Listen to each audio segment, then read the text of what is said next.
Taif normal şehirlerden bir şehirdir değil mi? Gittiğimiz diğer Mekke, Medine gibi taştan, topraktan, inşaattan meydana gelen, evlerden, iş yerlerine meydana gelen bir şehirdir. Ama Peygamber Efendimizin burada zor aldığı, Peygamber Efendimizin burada güç bela ayağa kalkıp da Allah'a dua etmiş olduğu yerlerden bir tanesi olduğu için bu ümmetin Resulullah'a vefa borcu var.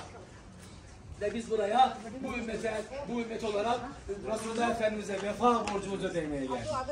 Ya Resulallah, sen ki bizim uğrumuza binlerce cefalar çektin, binlerce meseleye katlandın, taşlandın, sopalandın. Bakınız, oradan çocuklar, oran insanları Peygamber Efendimiz'i taşlarken 2,5 kilometre taşlıyorlar Peygamber Efendimiz'i. Adeta yorgunluktan yere yatmış, yere yattığı zaman da taş atmıyorlar. Bazı güçler gelip Peygamberimizi kaldırıyor, sopalarla yerlere vuruyorlar, koşsun kaçsın da taşlayalım diye. Peygamber Efendimiz Zeyd bin Harise ile beraber hızlı adımlarla ilerlerken arkasından tekrar taşlar ve sopalar atmaya başlıyorlar. Onca zulüm, onca cefa, Peygamber Efendimiz görmüş onu.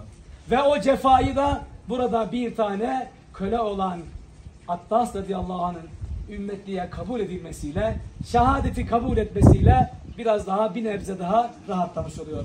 Ve hocamızın da anlattığı üzere 13 yıl küsür seneden sonra tamamen kendiliğinden gönüllerin fethedilmesiyle Müslüman olan bir şehir, evveli Resulullah Efendimiz'i üzen fakat ahiri ise sevindiren bir şehir Taif şehridir kardeşlerim.